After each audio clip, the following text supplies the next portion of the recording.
Buenos días, Días. muy buenos días. El día de hoy continuamos con el Congreso en Ciencias de la Seguridad Humana. Es el primer congreso.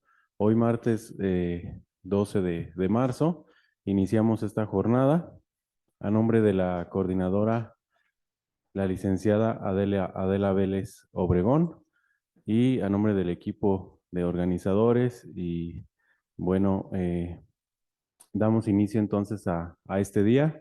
Agradecemos su presencia, estimados estudiantes, estimadas estudiantes. Para iniciar, aquí nos acompaña también gente de otras instituciones. Muchas gracias por su presencia. Entonces iniciamos el día de hoy con esta mesa, bueno, con el día titulado El derecho de los seres vivos, turismo y ciberseguridad. El día de hoy nos acompañan aquí ponentes, doctores, maestros, ya especialistas en su área. Y bueno, vamos a empezar con nuestra primera conferencia del día con la ponencia magistral del doctor José Federico Rodríguez Peñaguirre. Muchas gracias y le cedo la palabra a su compañera Camila, que nos va a presentar al conferencista. Buen día.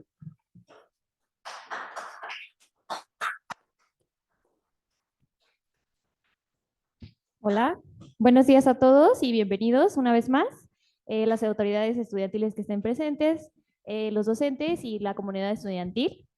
Esta es nuestra primera ponencia, es la ponencia magistral denominada Derechos de los Seres Vivos. Está presentada por el doctor Federico José Rodríguez Peñaguirre.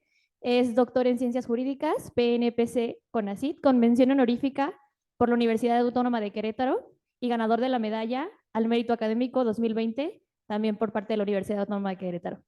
Miembro del Sistema Nacional de Investigadores e Investigadoras, SNI, nivel candidato, y actualmente se encuentra cursando su tercer año de postdoctorado en la Universidad Autónoma Metropolitana dentro del proyecto Ciudades en Transición, avalado por CONACYT, Ciencia de Frontera. Muchas gracias por estar aquí el día de hoy con nosotros y les cedo la palabra. Gracias.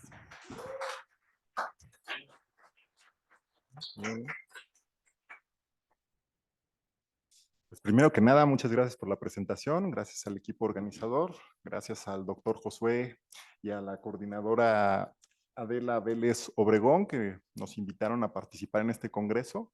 Creo que es motivo de celebración, incluso de dos celebraciones. Una, que sea el primer congreso. Estoy orgulloso y honrado de participar en él con esta ponencia. Segundo, que es el 13º aniversario de la licenciatura en Ciencias de la Seguridad. Se dice poco, pero se van los años muy rápido a partir de que se creó esta licenciatura.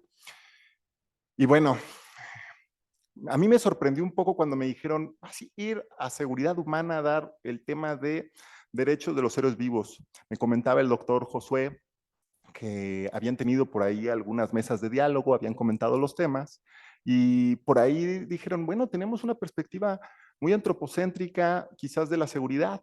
Podríamos pensar en otros elementos, otras aristas y quizás valdría la pena la reflexión hacia los derechos de los seres vivos.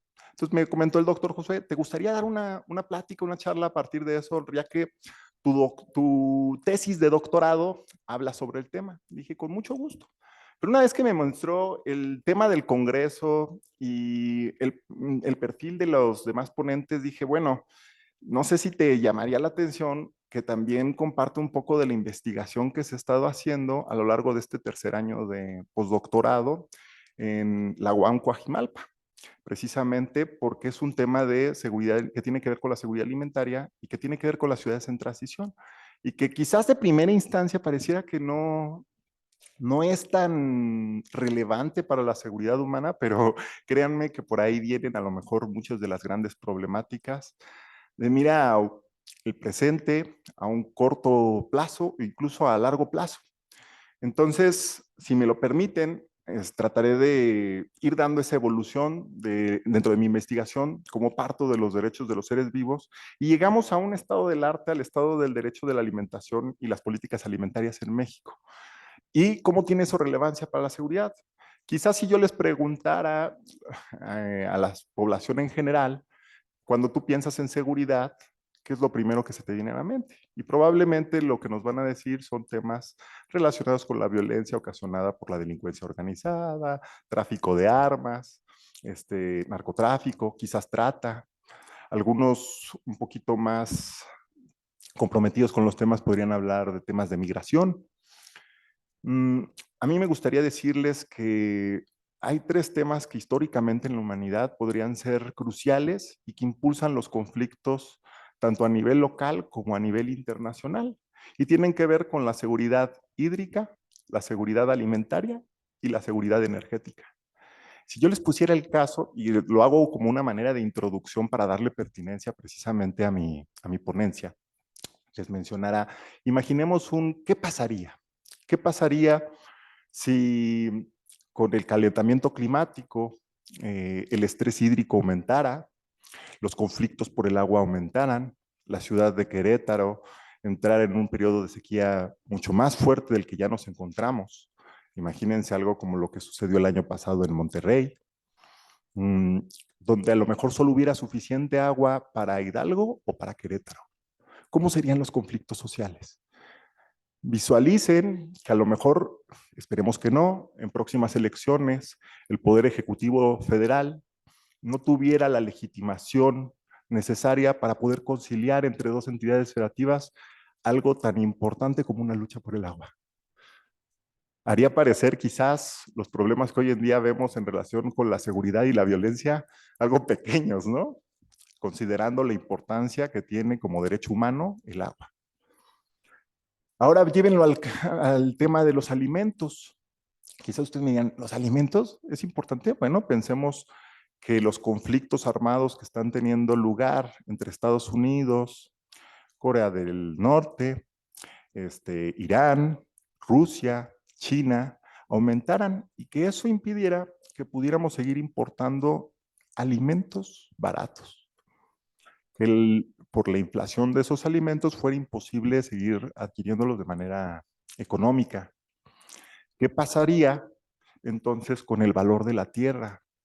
La tierra, sobre todo fértil, que nos sirve para hacer cultivos de calidad. ¿Qué valor tendría y cómo serían las luchas sociales por ese tipo de tierra? A lo mejor me dirán, eso no trae problemas. Bueno, recuerden ustedes que los vikingos, los nórdicos, la razón de sus expediciones era encontrar precisamente tierras de cultivo. Y muchos conflictos que sucedieron en esa época fueron porque era un bien muy preciado encontrar ese tipo de tierras. Bueno, doctor, pero en la actualidad eso no supone un gran riesgo. Bueno, si alguien revisa un poquito las acciones de Microsoft, que digas Microsoft, de Bill Gates y en dónde tienen invertido su dinero, se van a dar cuenta que la mayoría de las tierras de cultivo de Estados Unidos le pertenecen a Microsoft. O sea, ellos han visto que el valor podría estar ahí en un futuro. Comentándoles en una estancia de investigación que me tocó realizar en la Amazonía colombiana, en la ciudad de Tabatinga, y Leticia, que es una triple frontera con Perú y Brasil, había una estación del ejército, por no decir una base militar, donde tenían un espectacular gigante que decía por mi nación, por mi país, para que se inscribieran las personas al ejército, se enlistaran. Pero lo que llamaba mi atención es que al final decía Coca-Cola. Adentro está.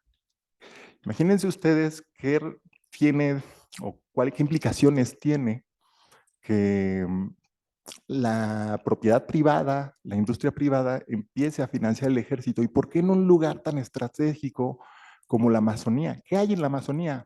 Agua. Y Coca-Cola estaba poniendo dinero ahí, haciendo presencia.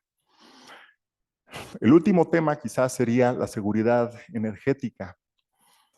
Quizás ahora pensamos y damos por hecho que los derechos sociales que hemos ido adquiriendo a lo largo del tiempo han sido el resultado de luchas constantes o conquistas de derechos por parte de la sociedad. Y si bien es cierto que han contribuido, no son la única razón por las que tenemos estos derechos. ¿Qué otras razones? Sentencias, a lo mejor va a decir por ahí alguien que le guste el realismo jurídico y que diga, las sentencias son lo que ha impulsado estos derechos. Pues bueno, déjenme contarles que muchos analistas, teóricos e investigadores serios mencionan que tenemos estos avances en derechos sociales gracias a una situación, a que es más barato y más fácil extraer un barril de petróleo y refinarlo que someter a 100 personas para que hagan lo mismo que podríamos hacer con la energía que proyecta ese barril. Es decir, lo que ha dado la oportunidad a que haya ese desarrollo social no ha sido una conciencia humana. Tristemente es que hubo un camino más fácil.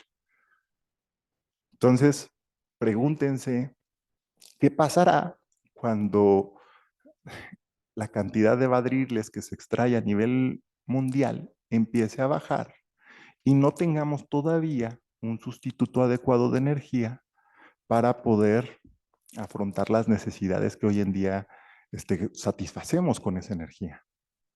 ¿Qué tipos de conflictos vamos a tener?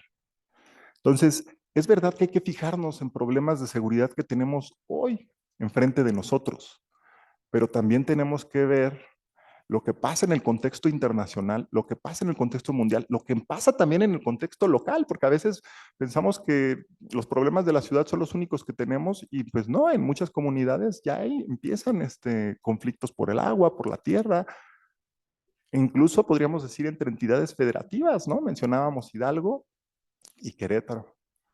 Entonces, la seguridad va más allá de lo que ahorita tenemos presente de manera tradicional. Y es por ello que me da mucho gusto el poder estar aquí con esta ponencia, compartiendo estos temas, ver que hay mucha gente interesada, más de la que me imaginaba, y que podemos dialogar entre distintas áreas, distintos temas, porque antes el reduccionismo especializado no nos lo permitiría. Decías, bueno, tú eres de un área, quédate en tu área. Y la cultura jurídica era muy cerrada. Hoy en día tenemos que dialogar con sociólogos, con antropólogos, con psicólogos sociales, tenemos que dialogar con economistas, tenemos que dialogar con todos. ¿Por qué? Porque los problemas son complejos, incluso serían los de políticas públicas perversos. Y tenemos que de alguna manera encontrar soluciones novedosas en ciencias de frontera donde colindan varias disciplinas, ¿vale? Entonces, pues muchas gracias por recibirme aquí y pues comienzo con mi ponencia.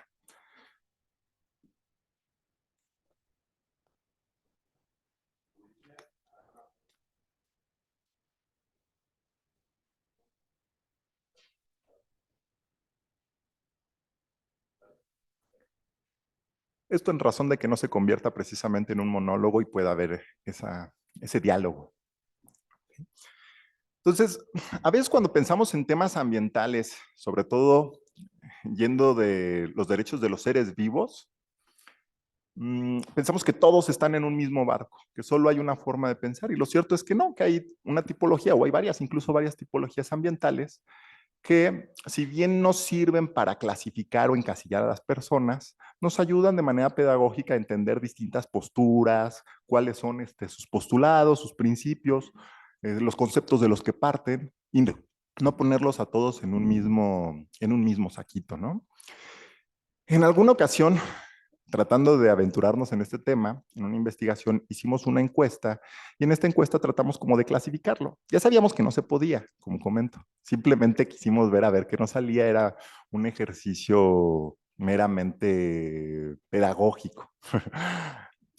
Y fíjense bien, ustedes también pueden hacer el ejercicio conmigo para ver dónde se sienten más identificados. Hacíamos la siguiente pregunta. ¿Con cuál de los siguientes enunciados te sientes identificado?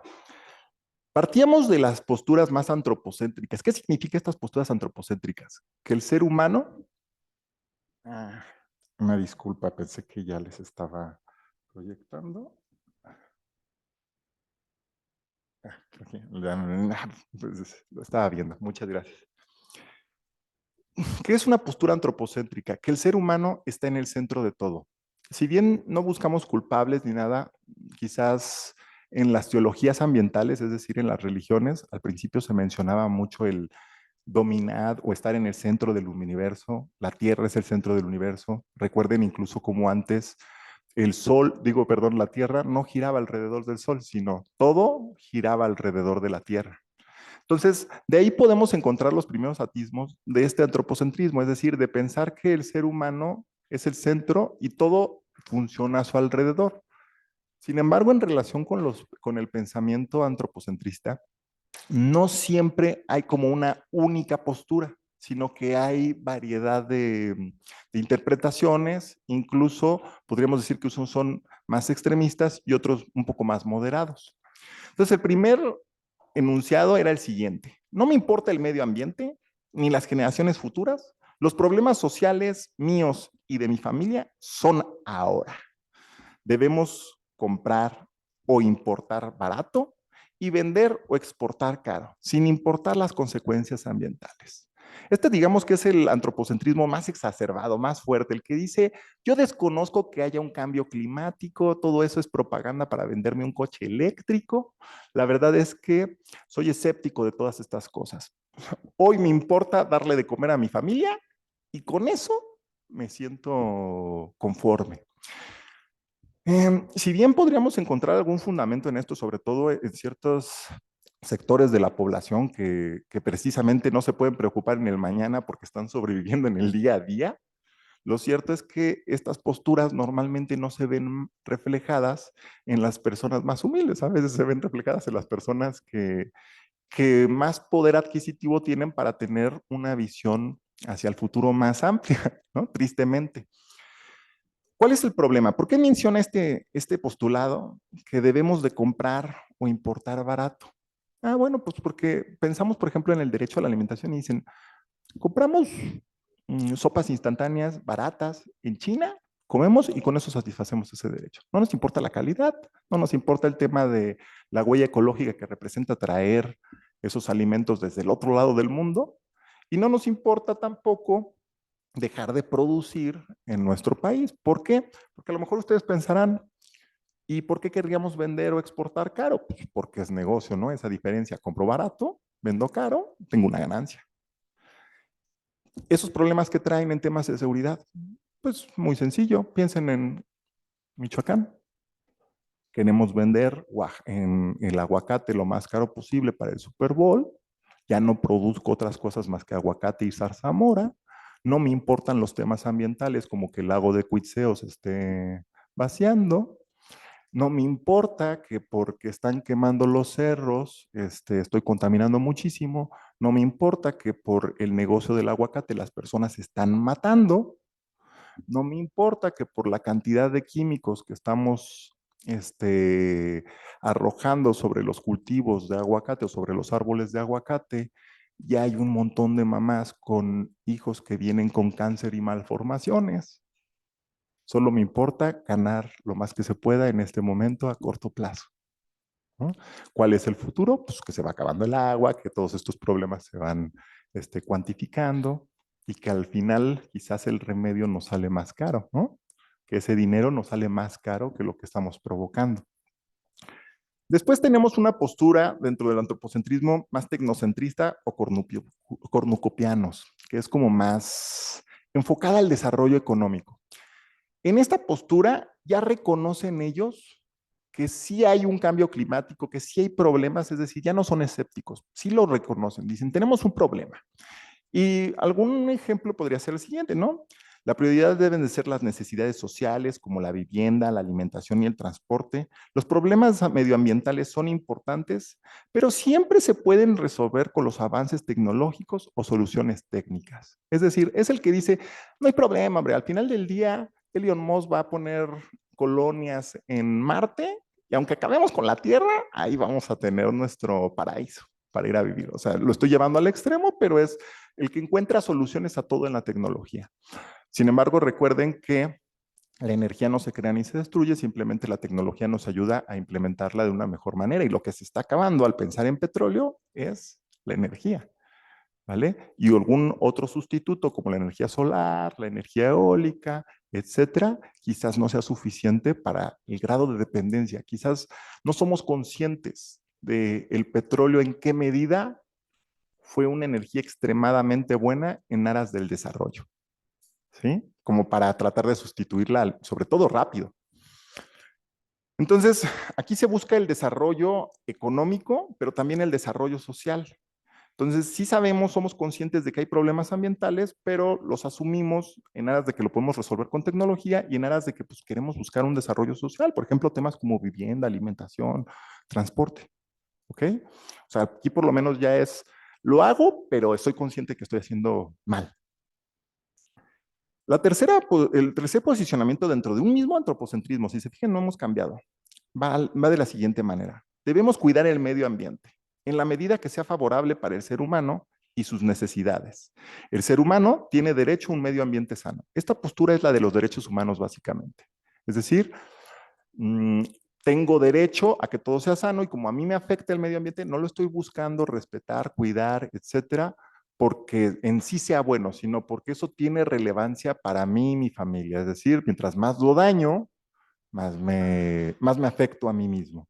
Si se fijan, ¿por qué medio ambiente y no ambiente? Medio ambiente supone, no es una redundancia, medio y ambiente, sino supone que el ser humano es el medio de todo, está en medio de todo, o sea, es ese posicionamiento. Si ustedes quieren tratar de distinguir posturas cuando están leyendo algún discurso, en un análisis de discurso, ya desde el momento en el que dice medio ambiente, ya dirías, ah, mira, antropocentrismo.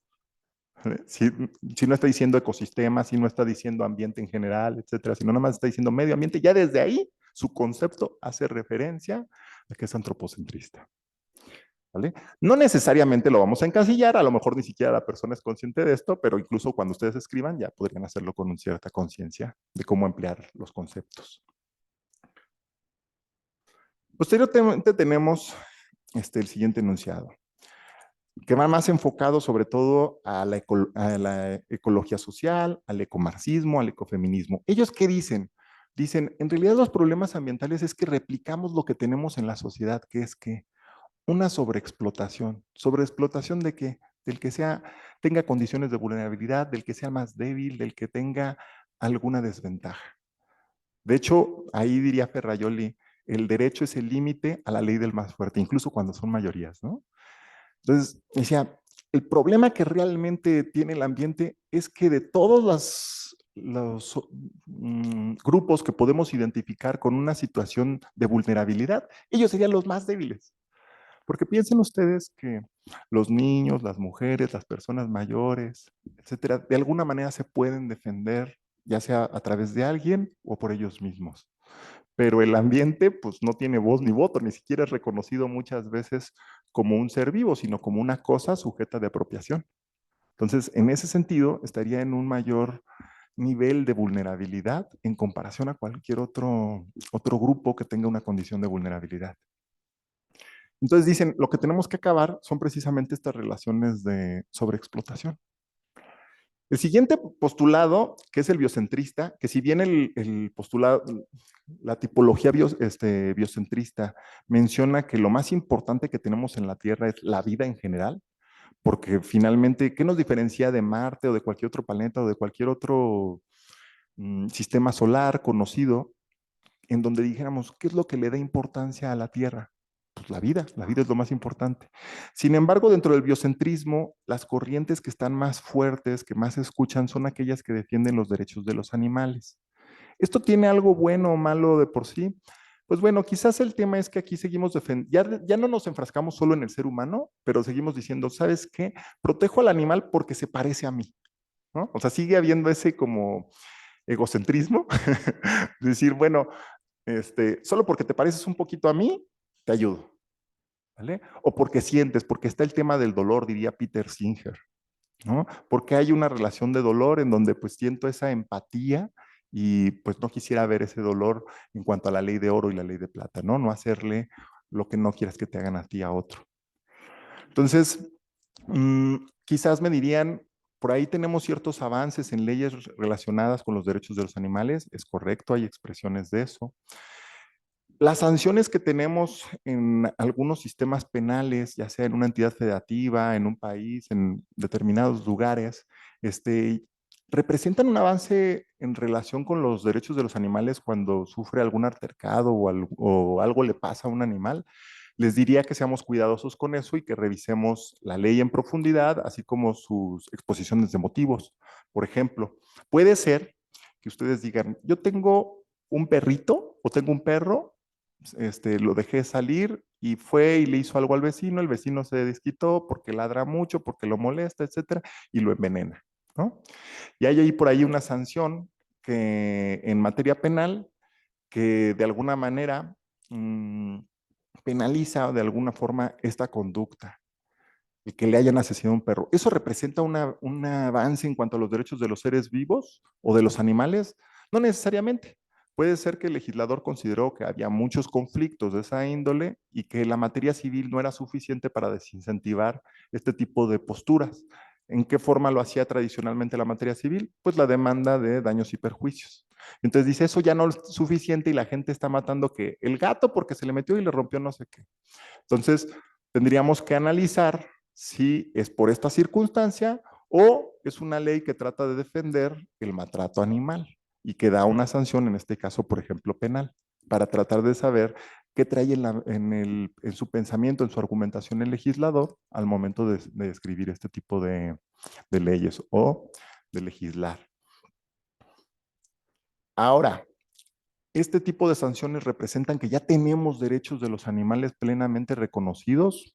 No necesariamente. Yo les diría que un derecho plenamente reconocido de los animales sería cuando tú ya no puedas de manera legal comprar o vender cualquier animal. Incluso se van a sorprender aquellos que dicen, ¿por qué si yo quiero muchísimo a mi mascota y la compré en tal lugar, en tal veterinaria?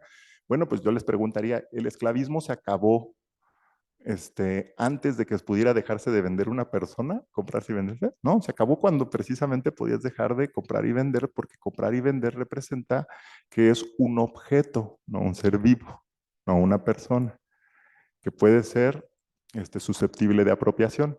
Entonces, oye, entonces no puedo tener animales en mi casa. Bueno, pues sería diferente a lo mejor si dices adopté, que si dices compré y vendí, ¿no?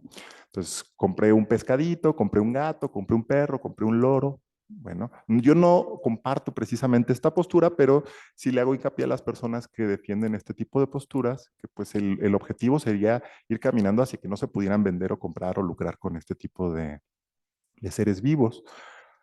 Oiga, y en el tema de los animales de granja, ¿no se deberían de vender y comprar? Bueno, creo que ahí hay un área importante en donde podría haber un diálogo para ver en qué postura nos vamos a encontrar, ¿no? Porque también hay necesidades alimenticias relacionadas con los animales, no todos van a ser veganos y hay que respetar también ciertos derechos culturales.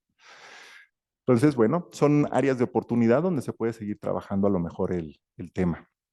El siguiente postulado es, debemos buscar la forma de generar un desarrollo económico, pero sin superar la resiliencia de los ecosistemas que brindan servicios ambientales. ¿Qué es esto? Que ya nos interesa aquí el ecosistema, sabemos que el ecosistema es importante para que todos podamos vivir, no nada más los seres humanos, y que estos ecosistemas nos representan algunos servicios ambientales. ¿Qué son los servicios ambientales?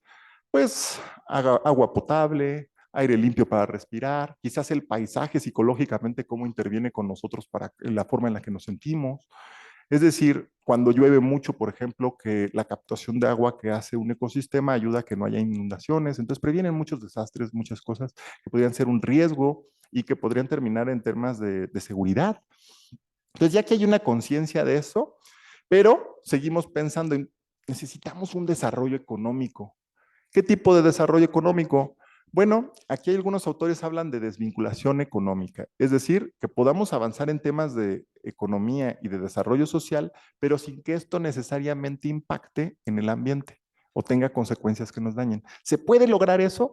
Hasta la fecha, lo único que se puede hacer es una desvinculación relativa, es decir, en algunos sectores y en algunos elementos, es decir, tratar de sacar productos de manera más eficiente que impacten menos en el ambiente, pero que siguen impactando.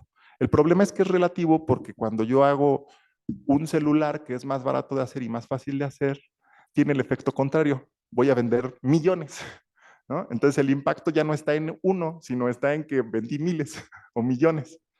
Entonces se incrementa. Nunca hay una desvinculación absoluta, solo en términos relativos, o sea, a según. El siguiente postulado, no me importa quién es más importante.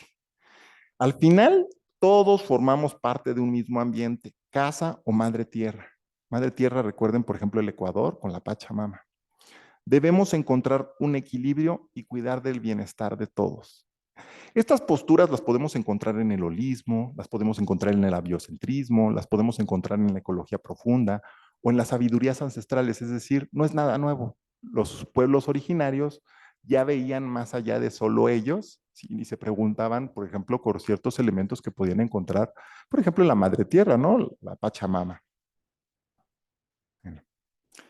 A partir de estos postulados podemos identificar, yo trabajé el tema de los derechos de los seres vivos, pero no desde el antropocentrismo, desde el biocentrismo, sino lo trabajé desde una teoría holística, es decir, pensando en todos, porque pues, finalmente, si es la casa de todos, el destino lo vamos a compartir. Y yo tenía este planteamiento del problema. Dado que a la falta de inclusión de la vida no humana y el ambiente como sujetos de derechos, así como la marginación y la discriminación de las comunidades indígenas, ha contribuido a la sobreexplotación de la vida y el ambiente, esto a su vez ha favorecido a la crisis socioambiental que hoy se vive. Es decir, como nadie defiende el ambiente y no le pertenece a nadie, lo seguimos explotando. Esto era una evolución de un artículo muy famoso de Peter Singer que se llama, no es cierto, la tragedia de los recursos comunes. ¿Qué tenía la tragedia de los recursos comunes? Que decía, como no le pertenece, lo que podemos hacer para mejorar los temas ambientales es que todos se hagan dueños de una parte para que como eres dueño, pues ya eres responsable de ese pedacito. Después hubo muchas críticas a este postulado, a este artículo, que en esencia fue muy sonado, sobre todo porque legitimaba la propiedad privada como una solución de los problemas ambientales, es decir, que todos tuvieran un pedacito de algo para que como es tuyo, pues ya no lo dañas. La bronca fue que era más redituable que preservarlo o cuidarlo, pues explotarlo lo más posible, ¿no? Minería a cielo abierto, etcétera. Y que te salía más rentable eso que cuidarlo. Entonces, empezaron a decir, ¿sabes qué? La problemática está en que finalmente dañar el medio ambiente de esa manera es peor. Incluso cuando nosotros buscamos soluciones como el que contamina paga, decimos, no es del todo sirve. Incluso hay personas que dicen, ¿sabes qué? Me sale más barato pagar la sanción que dejar de contaminar. Tengo mejor negocio. Pensemos de nuevo en lo del aguacate. ¿Por qué? Porque se tiene un negocio bastante rentable y porque normalmente los servicios ambientales no se les pone el precio que realmente tienen. Si yo les dijera, ¿cuánto vale ese aguacate en términos reales? ¿Qué responderían? Si le decimos que el árbol de aguacate es uno de los árboles que más agua consume, entonces estamos exportando no solo aguacate, estamos exportando agua. Si decimos todos los tratamientos médicos que se necesitan para esas madres y esas criaturas que están naciendo deformes por los químicos que se le ponen, ¿cuánto costaría? La inversión en términos de poder lograr disminuir la violencia en el estado de Michoacán, lo cobráramos en el valor del aguacate. Si además no lo estuviéramos dando a precio de ganga por el tema del cambio de moneda entre lo que cuesta un peso mexicano y cuesta un dólar, si le agregamos el valor real que representa, ya no sería negocio. El problema es que en los servicios ambientales normalmente no se les da el valor que en realidad tienen. Lo damos regalado en comparación a lo que nos cuesta que se esté produciendo aguacate en Michoacán, en términos sociales, económicos, ambientales. ¿Vale? Entonces, bueno, ese era el planteamiento del problema y teníamos estas preguntas de investigación. ¿Puede la vida no humana y el ambiente ser reconocidos como sujetos de derechos? Spoiler, sí. Sí se puede. ¿Por qué? Porque tenemos por un lado la Constitución de Ecuador, que ya los reconoció, o sea, ya están reconocidos, está la prueba. Y por otro lado, también hay una sentencia de la Suprema Corte en Colombia que reconoce a la Amazonía colombiana como sujeto de derechos. Es decir, ya no como representante o como alguien, no, nada. Sujeto de manera intrínseca tiene esos derechos.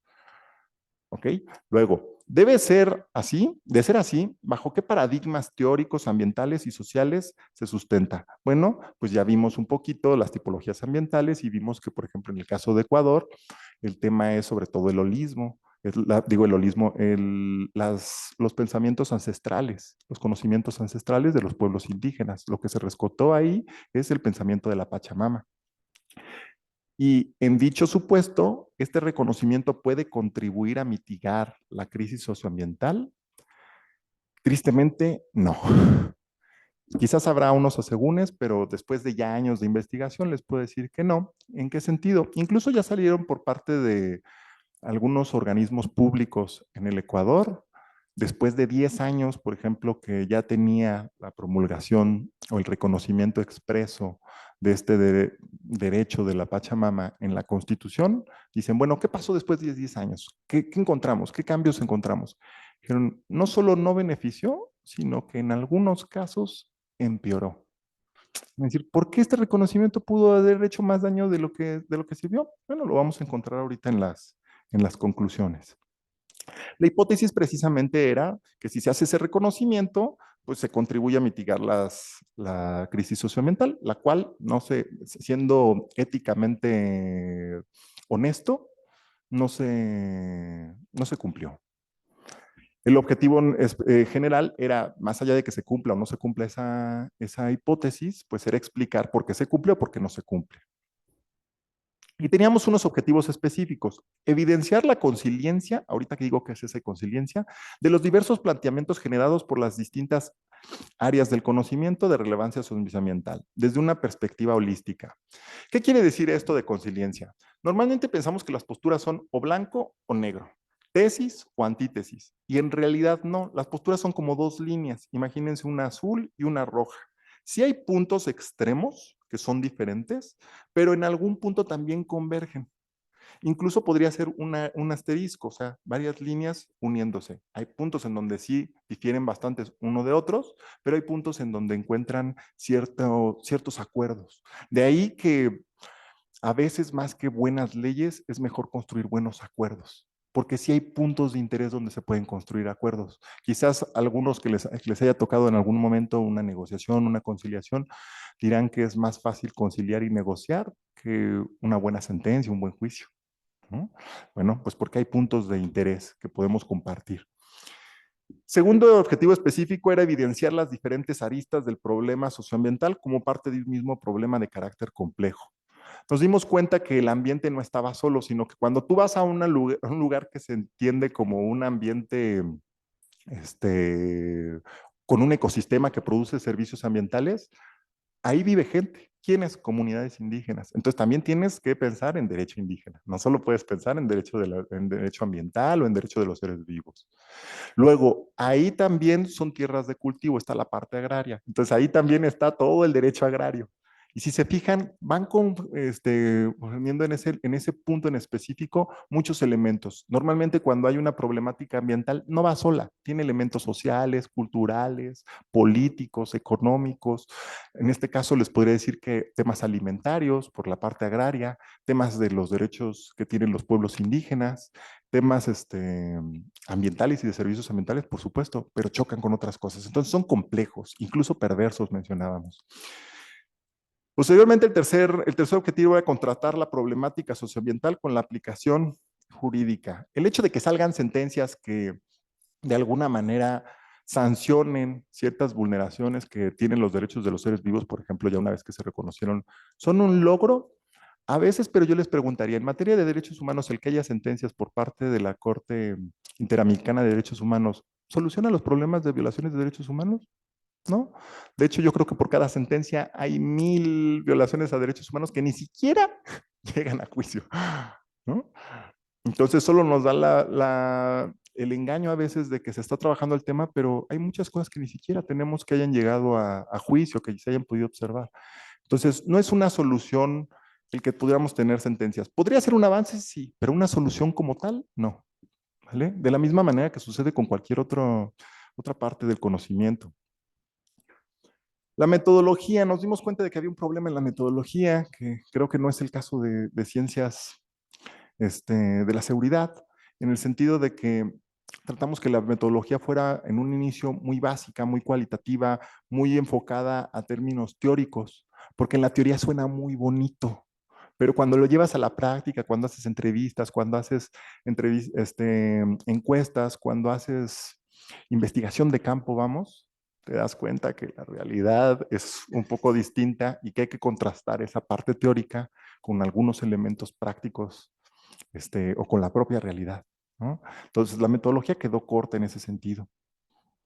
¿Cuáles fueron las conclusiones a manera general? Y la conclusión más interesante de toda esta investigación, que este reconocimiento, lo que yo les decía, lejos de ayudar a mitigar las crisis socioambientales, y digo socioambientales porque el ambiente no tiene como tal un problema, sino es una relación de la sociedad con los problemas ambientales. Los problemas ambientales son problemas en realidad nuestros, no es como que el ambiente tenga un razonamiento y diga, hoy amanecí con este problema, sino es más bien un problema para nosotros. ¿Sí? Muchos ecólogos incluso dicen, después de que la humanidad desaparezca, la vida y el ambiente van a seguir ahí. El problema es para nosotros. Entonces, una de las grandes conclusiones es que no solo no contribuía, sino que a veces perjudicaba. ¿En qué sentido? Cuando tú reconoces ciertos derechos de los seres vivos, sobre todo en un lugar específico que es de relevancia ambiental, estratégico incluso, las personas que viven ahí los obligas a que sean más respetuosos con ellos y que incluso a veces los respeten y los cuiden, que no se les paga. Y si se les paga, se les da una contribución económica o una retribución económica de risa.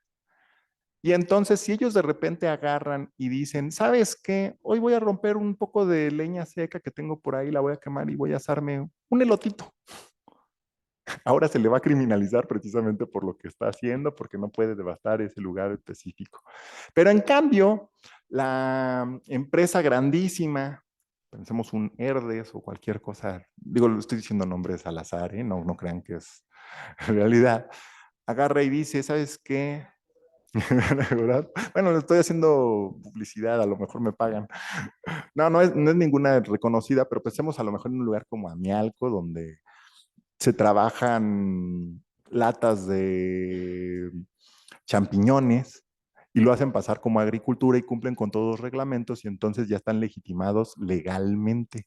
Entonces ellos están bien al momento de hacer todo lo que están haciendo porque están cumpliendo con la normatividad, pero el indígena que de repente está agarrando para hacerse un elotito asado, ese ya lo criminalizamos. Entonces, ¿se fijan cómo el reconocimiento en realidad tuvo un arma de doble filo?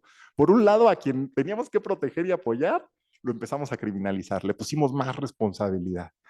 Y por otro lado, a la empresa que teníamos que regular, ahora como ya cumplió con las regulaciones, puede hacer su impacto ambiental con toda tranquilidad porque pues está bajo el amparo de la ley.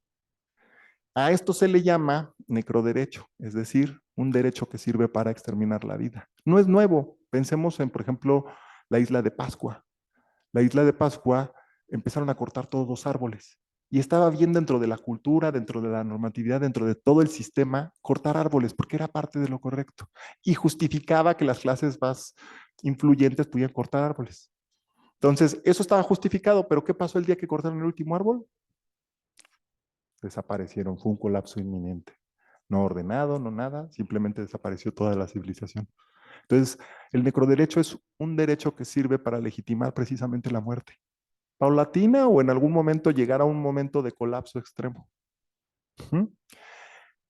Entonces, pues habría que cambiar este tipo de circunstancias. Claro que dentro de esto van a encontrarse con falsos discursos. Y digo que son falsos discursos porque en su momento yo también me lo creí, ya cuando lo investigué bien dije, es erróneo, una falacia. Por ejemplo, los pobres contaminan más que los ricos, porque los pobres tiran más basura. Entonces yo decía, pues a lo mejor y sí. Cuando te vas a las comunidades dices, bueno, ¿por qué una persona de ciertas comunidades de repente tira basura en la calle? Y dices, bueno, no es, a veces sí por flojera, no niego que pueda haber una persona así, pero muchas ocasiones es porque ellos están acostumbrados a que si ellos se comen una manzana en el campo y tiras los restos de la manzana, ¿qué creen que sucede? Pues la naturaleza optimiza y hasta en el rato crece un arbolito, un manzano, ¿no? Y no hay ningún problema. Pero, y no tienen dentro de su visión que ahora un alimento procesado que tiene cierto embalaje, cuando tú tiras eso, ese desperdicio no lo aprovecha la naturaleza, que en contrario afecta. Entonces muchas veces no tienen eso como concientizado. A lo mejor lo conocen, pero no lo están pensando. O sea, piensan en lo que han reproducido a lo largo de muchos años. Entonces no es para empezar adrede ni nada. Ni siquiera es con la intención como... Y lo segundo es que ese tipo de contaminación que mencionábamos, por ejemplo, cuando la gente quema para hacer un elotito, cuando nosotros revisamos investigaciones que nos permiten observar indicadores, vamos a encontrar Por ejemplo, la huella ecológica relacionada con la huella de carbono. ¿A cuánto creen que equivale un viaje internacional de aquí, por ejemplo, de México al otro lado del mundo o a Francia, por ejemplo? Bueno, pues fíjense que ese impacto o esa huella ecológica es tan grande que si ustedes, por ejemplo, un año completo dijeron, no voy a usar el carro, voy a moverme solo en bici, no bici eléctrica, bici a pedal, todo el año y no se suben ni a un Uber ni a un taxi, no se suben a ningún carro. Bueno, todo lo que tú disminuiste es en huella ecológica durante ese año por no usar el carro, te lo acabas con simplemente un vuelo de México a Francia. Ahora pregúntenme, ¿quién contamina más? ¿El que hace un vuelo una vez al mes a Estados Unidos o 3, 4 vuelos grandes internacionales? ¿O el pobre indígena que de repente está quemando tantita madera para hacerse un elotito? ¿No? O sea, ya es claro, quizás por eso les decía, son discursos que yo cuando lo puedes cuantificar dices, no, espérate, sí hay una diferencia bastante considerable. Es una manera como tratar de justificar precisamente cierto nivel de contaminación. Bueno, antes de pasar a la siguiente parte de la exposición, me gustaría ver si hay alguna pregunta, respuesta, hacer un diálogo y tratar de decirles cómo esto fue evolucionando a llegar a solo derechos, el derecho a la alimentación. ¿Por qué me pareció que era pertinente trabajar derechos de los seres vivos desde el derecho a la alimentación? Pareciera extraño, pero me gustaría contarles un poquito cómo fue ese camino. Y pues aquí estoy a sus órdenes para las preguntas que consideren necesarias.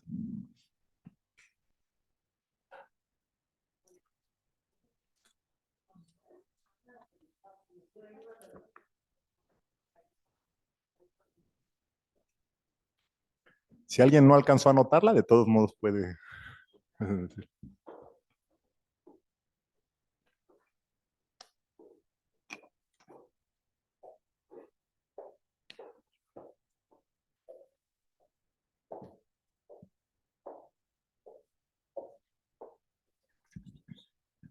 Ah, sí. Ok.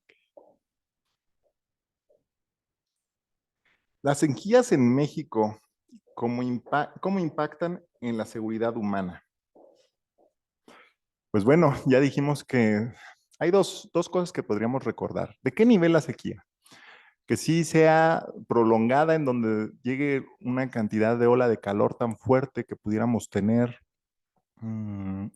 ¿Recuerdan los incendios forestales en Canadá, en Hawái, en Australia? Y cómo esos incendios forestales fueron tan grandes que no solo fue un gran impacto ambiental, sino que incluso llegaron a las ciudades. Piensen ustedes en qué pasaría con eso, qué pasa con este tipo de desastres naturales en cuanto a la seguridad. ¿Qué empiezan a hacer las personas? Se comportan muy bien, todas muy ordenadas. Pensemos a lo mejor en Acapulco, no hubo saqueos, no hubo robos. Ahora imagínense si esto fuera más grande, si no solo fuera una ciudad, sino si fueran varias. Entonces, por ahí tenemos ese tipo de sequías, pero a veces también pueden ser en relación a solo una sequía que afecta al campo. ¿Cómo afecta ese problema? Muy sencillo. Al el campo no producir lo que tiene que producir, aumenta la inflación de los alimentos, porque es más caro producir alimentos. ¿Quiénes son los más afectados cuando haya inflación de alimentos? ¿La persona que gana 50,000 pesos mensuales o la que gana 4,000 pesos mensuales y que tiene que alimentar a 3, 4 hijos? Y esas personas ante esa necesidad extrema, ¿qué creen que van a hacer? Pues de esa manera, de esa manera impacta. Si se fijan, está relacionado de manera muy directa. Incluso ustedes dirían, bueno, pues a través de sanciones y de represión vamos a recuperar el control. Bueno, ustedes que son expertos en el tema sabrán que antes que las sanciones y la represión o la reparación del daño, funciona mucho mejor la prevención. Y la prevención conlleva, pues, tanto en materia de impacto legislativo como en las políticas públicas, conlleva hacer un buen diagnóstico, conlleva hacer una buena planeación, un buen diseño, una buena implementación, un seguimiento y una evaluación. Entonces, hacer una buena prevención conlleva sí tener políticas, no digo que solo públicas, porque puede haber distintos tipos de políticas sociales, pero conlleva tener una buena planeación, seguimiento, evaluación, etcétera. Es algo más que simplemente decir, ¿sabes qué? A quien haga saqueos, le cortamos una mano. ¿Vale? Eso no funciona. ¿Ok? Entonces, dialogar es precisamente este tipo de temas, pues ayuda a poder tener otro enfoque, precisamente como lo que tenemos en este coloquio, ¿no? En cuanto a el nombre precisamente, desde sus dimensiones, una mirada desde sus dimensiones, distintas dimensiones. Bueno, no sé si con eso respondí la pregunta del compañero o compañera que le haya realizado. Les agradezco la pregunta. No dice el nombre, sino aquí lo decía. Con relación al derecho al agua y pensando en un escenario drástico, ¿cuál es su visión, opinión acerca de la distribución del agua en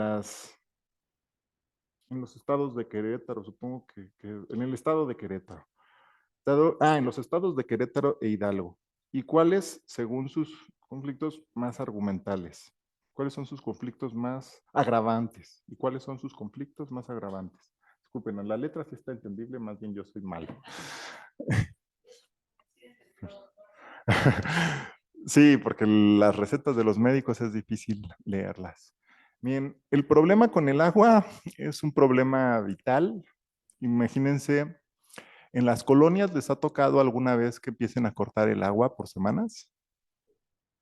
Al principio es algo leve, simplemente las personas dicen, hoy no lavo, quizás nada más guardamos el agua que tenemos del tinaco, de la cisterna, para usos más básicos, prioritarios, es decir, el sanitario. Cuando dura más tiempo ya ni el sanitario, ya eso tratan a lo mejor de resolverlo precisamente si han ido a México o a comunidades, verán que tienen sistemas de captación de agua de lluvia en lugares en los que llueve y utilizan esa agua, por ejemplo, para regar o para el sanitario. Pero conforme va aumentando ese problema, la gente se hace menos civilizada. Esa es la realidad. Y sobre todo piensen que cuando hay la economía que estudia recursos escasos, mientras el recurso se vuelve más escaso, el querer o ambicionar ese recurso, sobre todo si es de extrema necesidad, no una necesidad creada por la publicidad o la mercadotecnia, como de, quiero comprar eso y lo necesito, como cuando les dicen sus hijos, a lo mejor adolescentes, necesito, de verdad, necesito ese iPhone última generación para vivir, porque si no, no pertenezco al grupo. Bueno, acá no es una necesidad creada, sino una necesidad cultural, sino es una necesidad real, ¿no? Necesitas el agua para sobrevivir y cada vez para cosas más básicas, mientras menos queda. Bueno, si entendí bien la pregunta, el problema es que cuando estos recursos escasos escasean, valga la redundancia, como medios de satisfactor de necesidades, esas necesidades nos pueden llevar a ser bastante poco civilizados. Entonces, creo que la respuesta a esa pregunta sería por ahí. Ahora, en relación en específico al caso de Hidalgo y de Querétaro, gracias a Dios no nos hemos encontrado en esa situación, que sean dos entidades federativas y que no tengamos un gobierno federal que pueda mediar ese tipo de circunstancia, pero de manera actual me tocó ver un conflicto precisamente por el agua en Chiapas y eran a machetazos, literalmente. La defensa por ese tiempo, o sea, en comunidades, era tan desesperado porque pues tengan en cuenta que es la supervivencia. El problema es que aquí, pues entre dos entidades federativas debería de ser más civilizado, pero les vuelvo a comentar, mientras más escasea el agua o es mayor el tiempo es más prolongado en el que va escaseando, las personas se vuelven un poco menos civilizadas. Entonces, si se encuentra una solución rápida, por ejemplo, como lo que pasaba en Monterrey, donde mandaron al ejército para hacer, hoy en día se pueden hacer algunas circunstancias para tratar de hacer que llueva. Y en teoría, funciona. Debe de haber ciertas condiciones, no es así como voy a crear agua de la magia y va a llover, pero se puede intentar manipular esa circunstancia. Entiendo que debe de haber un conjunto de características para que se pueda realizar. De la misma manera, sé que en Michoacán, por ejemplo, ciertos grupos armados modifican para que no llueva. Y ustedes van a decir, ¿por qué no quieren que llueva en Michoacán? Porque si llueve y hay granizo, afecta la cosecha. Entonces se está acabando también el agua porque están manipulando para que no llueva. Y simplemente sacar el agua del subsuelo, traerla de otro lado, porque de momento es más barata. ¿Y por qué es más barata? Porque el precio del agua no tiene el valor que realmente tiene. ¿Sale? Como es un derecho humano, lo que se cobra en realidad es mínimo en relación a lo que podría valer o al costo que en realidad podría tener o representar. Ujú. No sé si con esto respondo la pregunta para la persona que la realizó. Y si no, pues me pueden decir, a ver, quiero puntualizar o me gustaría que abundara un poco más en la respuesta. ¿Qué opinión tiene acerca del crecimiento demográfico poblacional en Querétaro con la problemática de escasez del agua y su visualización al futuro? Bueno, la siguiente, en el programa de ciencias jurídicas estuvimos revisando precisamente la relación del crecimiento urbano con relación al crecimiento de la población. Primero decir lo siguiente, la mancha urbana crece mucho más rápido y de manera más exponencial que la población. ¿Qué trato de decir con esto? Que si la población se duplicó, esperaríamos que la mancha urbana creciera el doble, ¿verdad? Pero adivinen qué, si la población se duplica, la mancha urbana se cuatriplica, cosas así, crece más. Eso por un lado. Y por otro lado, el control en relación a la población que tenemos, es decir, en la ciudad, no podemos, por así decirlo, controlarlo porque no es realmente los queretanos teniendo más hijos. La razón es que pues vienen muchas personas migrando dentro del país hacia Querétaro. Estamos en Guanajuato, yo soy de Guanajuato, así que pueden apedrearme ahorita que salga, sin problema. Este, venimos, venimos de Michoacán, del Estado de México, y ojo, muchos traemos de a turista dinero para gastar, yo no, pero muchos sí, pero otros no solo vienen a vivir, vienen también a delinquir. Entonces, en temas de seguridad, también podríamos decir que los problemas los tenemos importados. Entonces, ojo, ¿qué podemos decir al respecto con la población? Pues no podemos tener control de manera de decir, ¿sabes qué? Les vamos a prohibir la entrada a más personas para poder disminuir esto en la ciudad. No, sin embargo, lo que sí podemos hacer es tratar de cumplir nuestros planes de desarrollo urbano para que no haya un exceso de vivienda y no sea atractivo que ellos compren casas dentro del estado, no seguir incentivando precisamente esta migración. Respetar, simplemente, ni siquiera le estoy diciendo que no construyamos, simplemente respetar los planes de desarrollo urbano para que el crecimiento de la ciudad por lo menos sea ordenado. Otro elemento ya de manera de población que les podría compartir es el siguiente. Normalmente las generaciones, la esperanza de vida está creciendo mucho. Eso es muy bueno en muchos elementos porque pues, podemos tener a las personas y su sabiduría, las personas mayores, más tiempo con nosotros. Pero en términos socioambientales puede ser un conflicto porque en vez de tener abuelo, padre y nieto, tenemos bisabuelo, abuelo, padre y nieto. Es decir, tenemos, en vez de 3 generaciones viviendo en un mismo tiempo, tenemos a 4. Y la cuarta ya no produce mucho, a veces incluso ya ni siquiera es muy consciente, está sobreviviendo, no viviendo. Entonces, a veces el crecer tanto la esperanza de vida puede convertirse en un gran problema social del que no nos gusta hablar ni queremos hablar, seamos realistas, es un tema delicado e incómodo, pero pues que afecta, ¿ok? Entonces, no es para quitarlo ni mucho menos, simplemente es como para visualizarlo, ¿no? Que ahora vivimos 4 generaciones al mismo tiempo en lugar de 3 y que además tenemos una gran migración en la ciudad. Entonces, todos esos elementos, pues obviamente impactan en relación a los recursos que van a ser destinados para esa población o esa sociedad. ¿Vale? En este caso, Querétaro.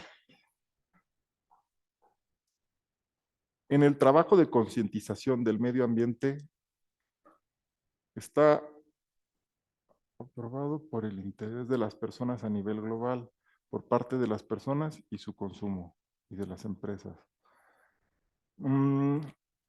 Quiero entender la pregunta en cuanto a cómo está concientizado el tema del medio ambiente a nivel internacional y en las empresas.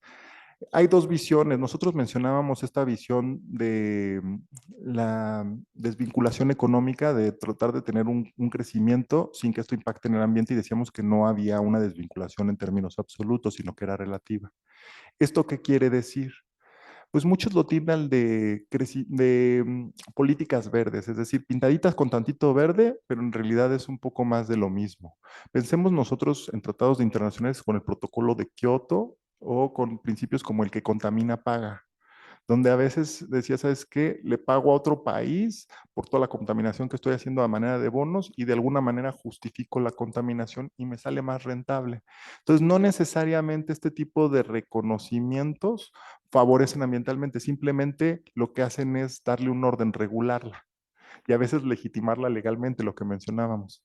Entonces, esa concientización, ¿qué se dieron cuenta? Que es más fácil, en vez de tener dos discursos, uno que pelee con el otro, es hacer este discurso que es meramente desarrollo económico, parecer como que es verde, disfrazadito de verde, lo paso, pero sigue siendo lo mismo, explotación. Entonces, esos a veces son más peligrosos porque confunden. ¿Vale? Y va por ahí. Y por último, ¿estamos a tiempo de reparar los daños que el ser humano ha ocasionado al planeta? Es una pregunta bastante difícil porque los ecosistemas tienen algo que se llama resiliencia. Siempre pensamos que se puede reparar el daño, pero los temas ambientales, una vez que se supera esa resiliencia, llegamos a un punto de no retorno. Entonces ya no se puede reparar. ¿Dónde está ese punto de no retorno? Pues los científicos difieren, chocan, como mencionábamos, hay distintas posturas y distintos discursos que están en el medio y que impiden a lo mejor tener una certeza exactita de qué momento ya superamos esa resiliencia o en qué momento esto ya no tiene retorno.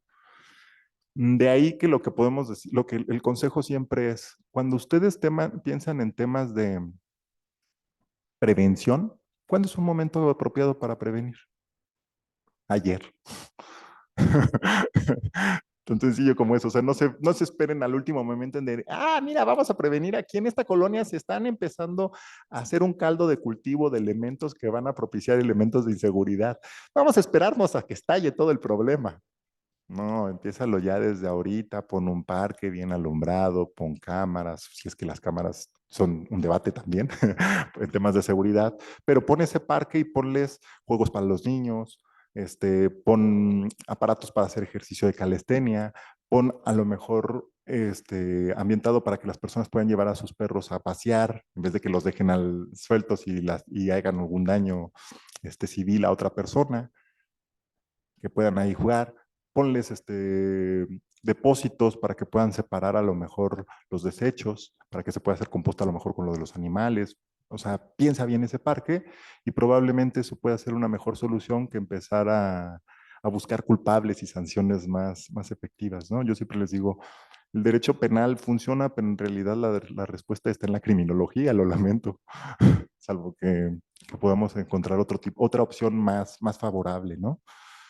Entonces, bueno, con eso creo que terminamos la sesión de preguntas. No sé si alguien más tiene alguna pregunta. Adelante, por favor.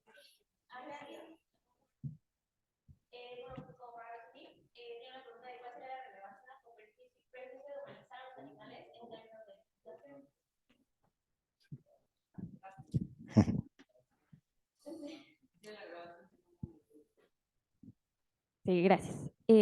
Bueno, ¿cuál sería la relevancia o perjuicio de humanizar a los animales en términos de legislación?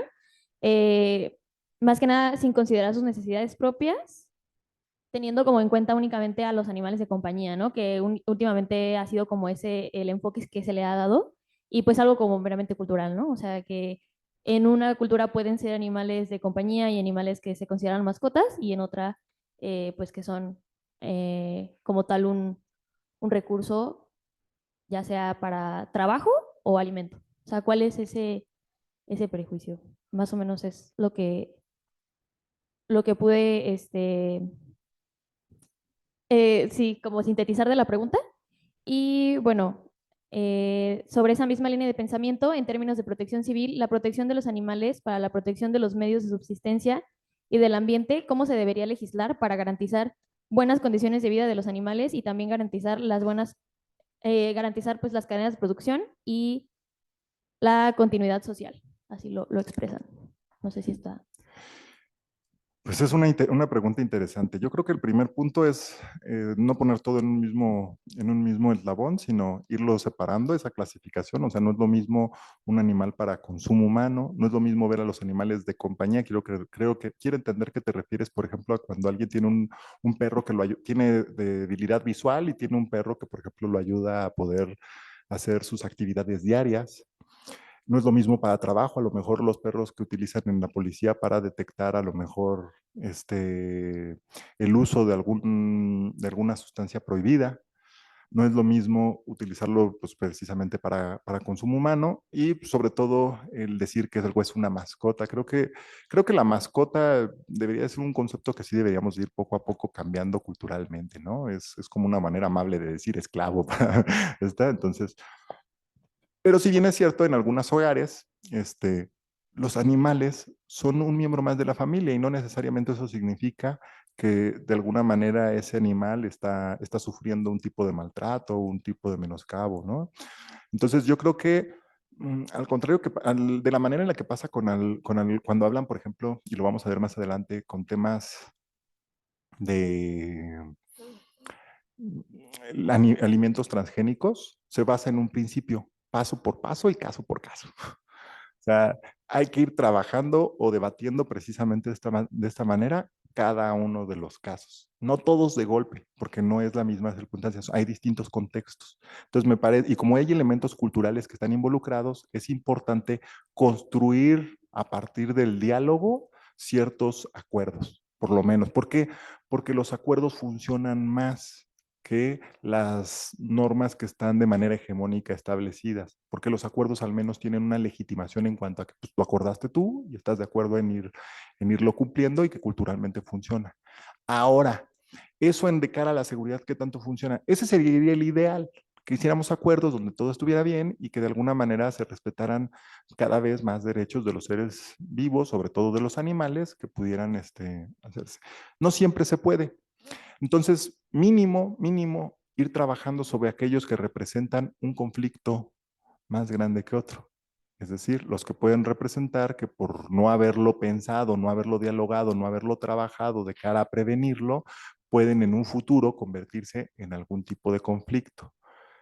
Problema, ¿qué pasa cuando vamos a defender ciertos derechos? Ya no solo de los animales, pensemos en ciertos derechos de una comunidad que tiene ciertos elementos de vulnerabilidad y que esa defensa en sí representa un conflicto social.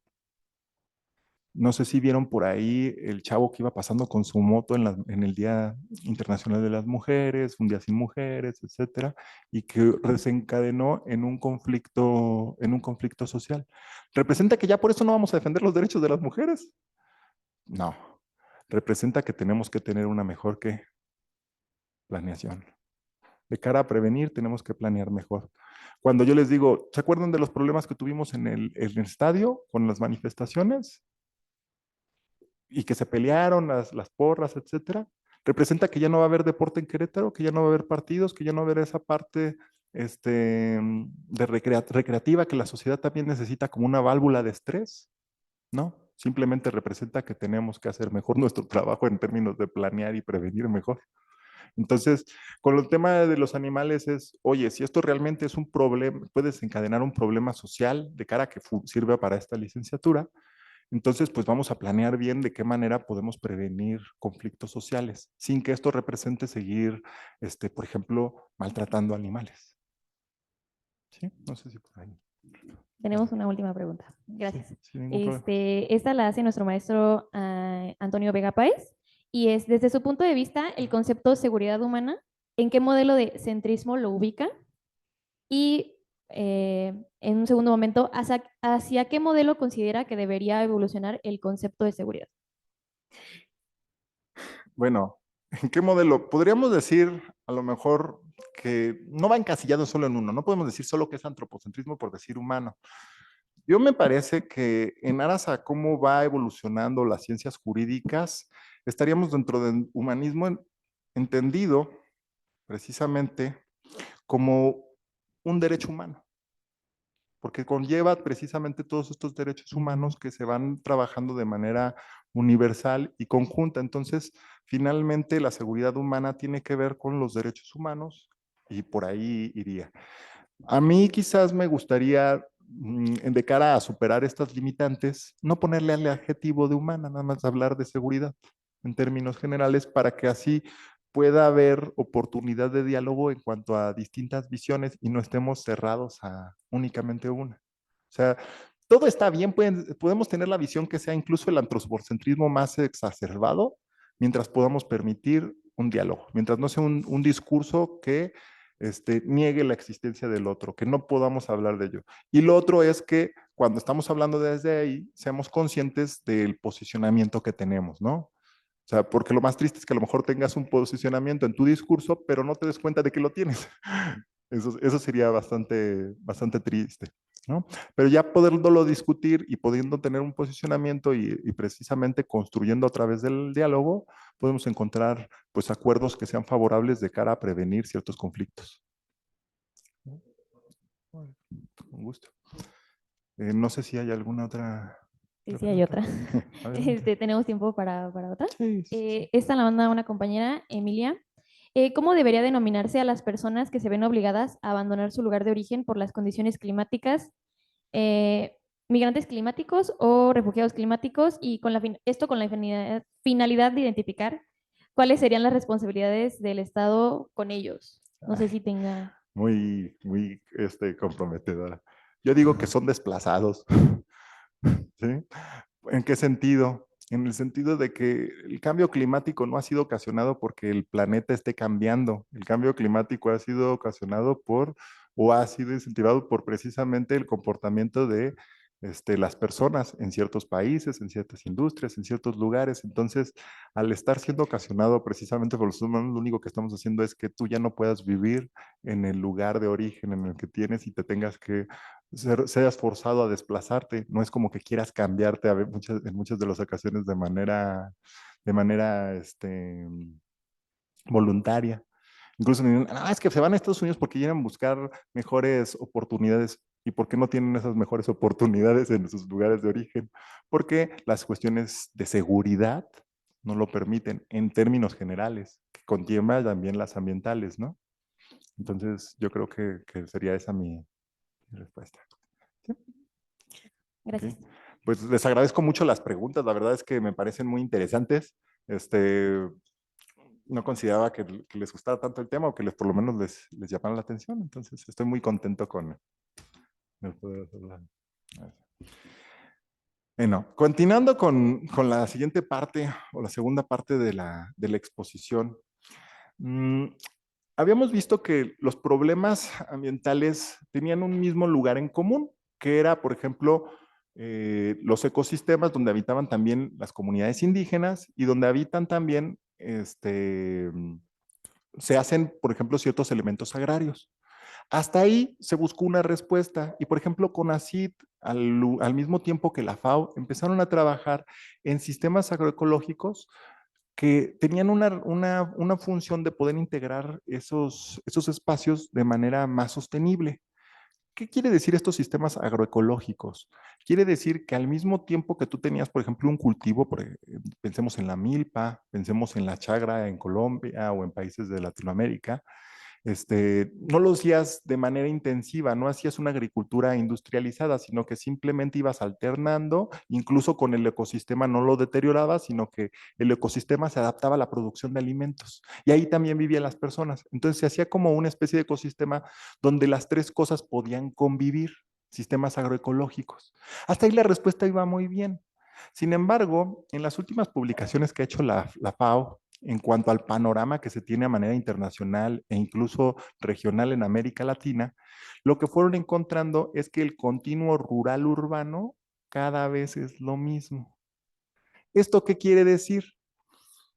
Que ya no hay tanta diferencia entre lo que hacen las personas en la ciudad como lo que hacen las personas en el campo. O sea, si tú vas al campo, a lo mejor ya te empiezas a encontrar un Oxxo, ya te empiezas a encontrar una horrera chiquito, ya dices, oye, ¿cuál es el platillo típico de aquí? La pizza y la hamburguesa. ¿No? Entonces, precisamente poco a poco el campo se ha ido transformando en algo muy similar a las ciudades, tristemente. ¿Y qué podemos hacer? No, pues prohibamos a las personas del campo su derecho a la ciudad. No se puede hacer eso, no se puede limitar el crecimiento del campo, no se puede limitar el desarrollo del campo, no les puedes prohibir que se desarrollen ciertos elementos, incluso de los derechos humanos. Y entonces, bueno, se dieron cuenta digamos que la investigación es como si fuera una carrera de relevos. No investigamos todos desde el mismo punto porque sería poco eficiente. No quiere decir que de repente no nos regresemos para ver otras alternativas, otras bifurcaciones, pero normalmente es como una carrera de relevos. Yo ya corrí hasta aquí va mi investigación, por si alguien quiere seguirle, ya nos recorras lo mismito que yo ya recorrí. Entonces, lo que se empezó a trabajar es las ciudades, a manera internacional, las ciudades en transición, es las ciudades que van a cambiar de una cosa a otra. Queremos pensar que ese cambio va a ser en términos de que sean más sostenibles, pero ese cambio también podría representar que van a ser menos sostenibles y menos civilizadas. Entonces, si queremos hacer que esa transición de las ciudades sea hacia algo más sostenible, tenemos que tener, pues, lo que veníamos comentando, una buena prevención en cuanto a planeación de lo que queremos lograr. El problema es que aquí tenemos muchas visiones. Por un lado, hay quienes dicen, no, pues la forma más fácil es el decrecimiento, de crecer las ciudades, la población de tal manera que pues todos le podamos satisfacer sus derechos sin necesidad de seguir incrementando ese impacto ambiental. Ojo, esto suena muy bien, pero cuando le decimos a las personas, vas a hacer eso, o le decimos incluso a las políticas relacionadas con la economía o con la bolsa de valores, pues eso no suena muy bien. O sea, las bolsas lo que pretenden ver siempre es un crecimiento. Y si no tienen crecimiento, normalmente eso económicamente afecta y ese decrecimiento económico afecta también al bolsillo, principalmente de las personas que tienen una condición más vulnerable. Entonces, en la práctica en la teoría suena bien, en la práctica es difícil. Se puede dar, sí, pero de la peor manera. Se puede dar ese decrecimiento, pero no de manera organizada, sino que se puede dar de manera desorganizada, que sería lo peor. Es decir, que una ciudad crece tanto que llega a un nivel de estrés, ya sea hídrico, alimentario o energético, tal que ya no se puede sostener. Y entonces vas a decrecer ya no porque quieras, sino vas a decrecer porque no te queda de otra, que eso es lo que se pretende evitar. Entonces, otras posturas por ahí, como la que comentábamos, más verdes, más de desacoplamiento económico, dicen, no, espérate, podemos crecer, hasta ciertos puntos podemos seguir creciendo y con ese crecimiento intentar que no sea un impacto tan grande en términos ambientales. Esto supone, sobre todo para los que están trabajando estos temas, que son urbanistas, los que hacen diseño urbano, que tengan que planear las ciudades de tal manera que ahora, como mencionábamos, en el campo ya no solo esté la parte agraria, las comunidades indígenas y los servicios ambientales, sino que en ese conjunto también esté pensada la ciudad. Entonces, ¿podemos hacer de una ciudad un ecosistema donde vivan todas estas cosas? Yo les diría que de entrada diríamos, es imposible. Pero lo cierto es que la necesidad ha generado la mayor desarrollo creativo o el pensamiento creativo. El mejor motor del pensamiento creativo es la necesidad. O sea, el ser humano encuentra mejores respuestas cuando se ve en la necesidad precisamente de encontrarlas. Entonces, de cara a eso, tengo la esperanza de que sí, soy optimista al respecto. Ya muchos están empezando a trabajar, por ejemplo, cómo hacer huertos urbanos. Nada más que igual es caso por caso y tema por tema. Huertos urbanos, ¿en dónde? Pensemos en las áreas verdes. Bueno, y entonces, ¿qué pasaría con las áreas verdes? Pensemos en los estacionamientos. Bueno, ¿y ahora dónde vamos a estacionar? Bueno, tendremos que cambiar la movilidad. Y entonces la movilidad, al momento de hacer la planeación, tiene que quedar cerca de ti, tu casa, tu trabajo, tu escuela, el lugar donde compras los víveres. ¿Se fijan cómo todo es planeación? Oye, lo voy a poner en las azoteas. Ah, bueno, pero planeaste la estructura de los edificios y de las casas para que contengan ese peso extra en cuanto a temas estructurales. De nuevo, planeación. Oye, ¿lo puedo hacer adentro de un edificio? Sí se puede, pero necesitamos de nuevo planear ese edificio para que puedas tener huertos dentro de los edificios. Entonces, si se fijan, es un trabajo más que nada de planeación que va a conllevar que todos empecemos a trabajar y que se resuelvan algunas cosas. No va a ser una desvinculación absoluta, pero lo que sí puede hacer es que sea más sostenible, no que sea más sostenible que lo que tenemos ahora. Que sea sostenible así por siempre, eso es hay muy poca certeza en poderlo decir, pero por lo menos sí decir, en comparación a lo que teníamos, esto es mejor. ¿Vale? Entonces, de ahí que yo empecé a trabajar en un proyecto de ciencia de frontera que está relacionado, que está vinculado con CONACYT, está patrocinado por CONACYT, y precisamente empezamos a abordar estos temas. Los temas que se usaron como dimensión fueron el tema de la movilidad, la vivienda y los alimentos. A mí me tocó la parte de los alimentos, porque muchos de los problemas ambientales en realidad se relacionan con la parte alimentaria. ¿Por qué? Por la parte que podríamos encontrar agroecológica y sobre todo del derecho agrario. Bueno, para no hacerles muy largo el tema y podamos dar algún tiempo de otras preguntas y tampoco pretendo cansarlos con esta charla, lo que se buscó fue analizar el estado actual del derecho a la alimentación, poniendo principal énfasis en en tres entidades federativas, Ciudad de México, Nuevo León y Oaxaca. La metodología para seleccionar estas ciudades estuvo dentro del proyecto de ciencia de frontera del que lo estoy comentando, pero básicamente era poder tener algún poco del norte, algo poco del sur y un poco del centro, ¿no? Para tener una visión un poquito más completa del país. Sin embargo, entendemos que, por ejemplo, aquí podríamos decir, oye, aquí falta alguna ciudad costera, aquí faltan, o sea, otros puntos para ir creciendo el mapa, ¿no? La cartografía. La metodología, pues se hizo un análisis del marco jurídico alimentario, pero no nos quedamos solo con el marco jurídico alimentario porque a veces lo que tenemos en la ley no es lo que tenemos en la realidad. Entonces se revisaron las políticas públicas, las políticas en específico, mejor dicho, políticas alimentarias, y se trataba de ver también el valor público que representan para la sociedad. O sea, esta política que se implementó, ¿en qué le sirvió a la gente? ¿Sí le dio un valor público o no? ¿Y cómo pudimos ver eso? Viendo las evaluaciones que se tenían a partir de cómo se evaluaba, que es lo mismo que a lo mejor ustedes en temas de seguridad verán, habrá muchas políticas y lo interesante estaría ver en si esas políticas en términos de seguridad le están representando un valor a la sociedad o no le están representando ningún valor a la sociedad y nada más es algo que están haciendo el tomador de decisiones por meramente cumplir. Y luego, ¿cómo evaluamos esas? Si las evaluaciones están bien hechas o no están bien hechas. Las evaluaciones no son para criminalizar a nadie, ni buscar culpables. Las evaluaciones son para buscar áreas de oportunidad del proyecto, programa, de por qué no funcionaron o cómo podríamos dar un mayor valor público a ciertos elementos.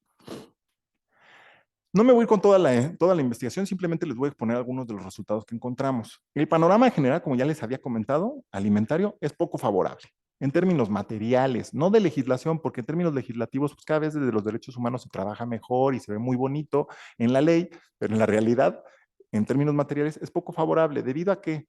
A factores como la desaceleración económica, a la alta inflación de los alimentos saludables, mientras son más baratos los alimentos dañinos que los alimentos saludables, eso es una realidad.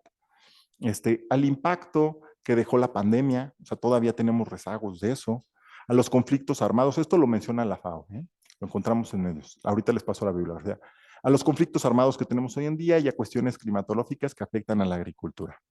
Segundo resultado tiene que ver con que, aunque no se prohíbe ni se permite, por ejemplo, de manera generalizada la producción de alimentos genéticamente modificados, en relación con la evidencia científica, es decir, no tenemos toda la evidencia, se busca bajo el principio de caso por caso, paso por paso, se respete el derecho de elección de la tecnología que se utiliza para producir alimentos. ¿Esto qué quiere decir? Ahorita que han visto todas estas discusiones de si vamos a permitir que el maíz transgénico se emplee o que algunas semillas para el maíz se empiecen a emplear, ¿es bueno, es malo? Bueno, pues primero decirles que no lo podemos ni satanizar ni tampoco glorificar. ¿En qué sentido? En algunos momentos, desde hace 20 años ya en México se empezó a trabajar con semillas modificadas, por ejemplo, para el algodón y para la soya. Y ahí funcionó bien porque ya no se necesitaban tantos químicos para tratar de disminuir ciertas plagas. Entonces tuvo un efecto positivo y no dañaba como tal tanto a las semillas. En el caso del maíz es un poco diferente porque no solo estamos cuidando el tema del maíz, sino estamos respetando también un patrimonio casi cultural en cuanto a lo que nos han dejado las comunidades indígenas, una variedad de maíz que se puede sembrar en distintas altitudes, que se puede sembrar en distintos posicionamientos climáticos, etcétera, y que incluso puede llevar a distintos sabores, etcétera. Entonces, es más complejo lo que hay que revisar. Entonces, la recomendación o el resultado iba en función de que es caso por caso. No podemos decir, todo lo transgénico es malo y todo lo que no sea transgénico es bueno. No, habría que revisar el caso. Además, en relación con la evidencia científica. Podemos pensar que en los primeros 3 años no pasó nada, pero quizás como estamos modificando toda la evolución de una especie de planta, etcétera, pues a 20, 30, 40 años encontremos resultados que no habíamos esperado. ¿Vale? Y que no se veían a lo mejor en las primeras pruebas. El tercer objetivo el resultado es que el objetivo en general del país y de las políticas alimentarias es construir un sistema agroalimentario y nutricional justo, culturalmente aceptable, saludable y sustentable. Es decir, que si ustedes piensan en una política para temas alimentarios que proporcione seguridad alimentaria, tienen que pensar que el objetivo final es esto. Si contribuye a esto, está bien. Si no, podemos ir descartando a lo mejor esa opción. La segunda parte de los resultados, la urbanización está aumentando de manera tal que ahora es difícil diferenciar zonas plenamente rurales de las urbanas, lo que ya comentábamos. O sea, es lo mismo. ¿Y eso por qué afecta? Pues porque a las personas de las partes rurales ahora les es más caro comer. Antes no necesitaban dinero, pero ahora como ya no están cultivando lo mismo y les llegaron el McDonald's con los sueldos que tienes en el campo, que no son los mismos sueldos que tienes en la ciudad, tienes que comprarte la misma hamburguesa porque eso es lo que tienes para comer. Y como la comida chatarra es más barata que la comida saludable, van a consumir más comida chatarra. Entonces es un gran daño. Entonces, de ahí el siguiente resultado, pese a los avances en relación con las normas de etiquetado para alimentos y bebidas no alcohólicas y preenvasados, es decir, los sellos negros que todos ubican, es un avance, sí disminuyó en términos de salud pública algunas enfermedades. Sin embargo, esto no aplica sobre todo para las personas del campo. ¿Por qué? Una puede ser por desconocimiento y dos, porque de todos modos no tienen la posibilidad de consumir otros productos por temas económicos. Piensen ustedes, yendo a algunas comunidades me topé con lugares donde decían, ¿sabes qué? Yo hago agricultura familiar, cultivo y de ahí, no nos entendamos bien, cultivo y de ahí puedo comer muy bien, entonces yo no necesito más que 50 pesos al mes para que viva toda mi familia. Gracias a mi agricultura familiar. Son cosas muy mínimas las que compro. Ya tiene algunos años de esto, pero les puedo comentar. Y y yo, pues excelente, ¿no? Y dicen, no, el problema estuvo en el momento en el que el Estado vino y me dijo, ¿sabes qué? Es obligatorio que lleves a tus hijos a la escuela. Si yo llevaba a los hijos, teníamos una forma de educar a los hijos aquí en la comunidad, donde iban avanzando de una manera distinta. No era como tal una escuela pública, pero sí se les daba una cierta educación. Pero cuando es una educación institucionalizada, me enfrento a estos problemas. Tengo que comprar libretas, tengo que comprar libros, tengo que comprar lápices, tengo que ver además ahora que tengan internet y todo eso aquí no lo tenemos. Y 50 pesos ahora sí no son suficientes. Entonces tengo que empezar mi agricultura pequeña que tenía, tengo que empezar a sobreexplotarla en aras de poder, ya no solo para consumo propio, sino para poder vender. Y entonces me dicen, oye, respeta ciertos periodos para cultivar, para cazar, para pescar, para varias cosas, pero yo ya antes lo hacía, no necesitaba alguien decírmelo, pero ahora no puedo porque necesito el dinero para poderlo llevar y para poder sobrevivir. ¿Se entiende cómo es algo más complejo? Claro, a lo mejor ustedes me dirán, profe, eso no pasa. No, sí, hay lugares, no serían todos, pero sí hay lugares en donde siguen ocurriendo este tipo de circunstancias. Entonces, el hecho de que cada vez el campo se parezca más a la ciudad propicia que pues tengan una alimentación más dañina. ¿Eso qué trae? Bueno, pues en materia de salud existe el riesgo evidente de que se incrementen enfermedades no transmisibles producto de una mala alimentación, sobrepeso, desnutrición en los niños y lo que eso conlleva, ¿no? Diabetes, etcétera. Y eso en términos de salud pública va aumentando. ¿Y eso qué nos interesa de la seguridad? Bueno, sí nos interesa, porque sabían ustedes que una de las causas principales por las que alguien cae en la clasificación de pobreza extrema es precisamente a causa de estas enfermedades. Y esa pobreza extrema, ¿qué creen que trae en términos de seguridad? ¿Vale? Entonces, bueno, pues por ahí va la situación.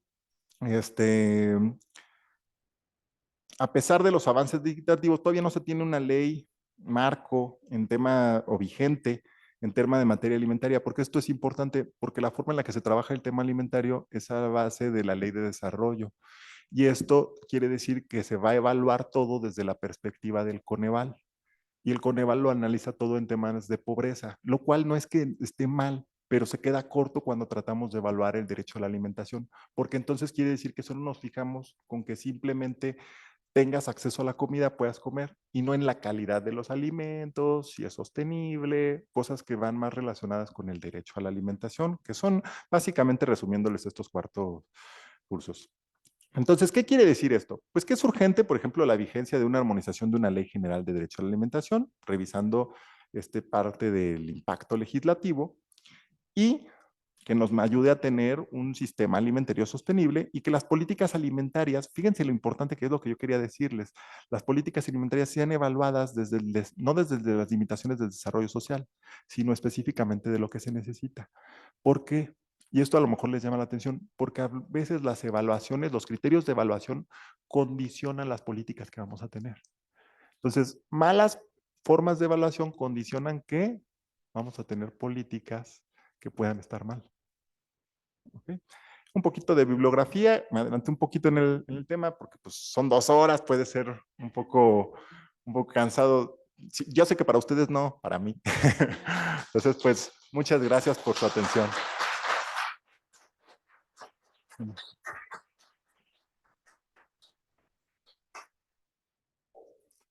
No sé si tengan por ahí alguna pregunta. Si no, para terminar, les agradezco su paciencia, de verdad.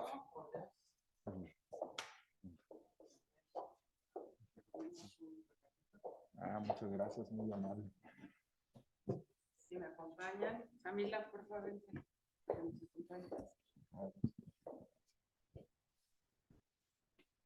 Para la foto. Y la foto. Eso es lo importante. Que nos toma fotos, alguien que nos tome fotos, por favor.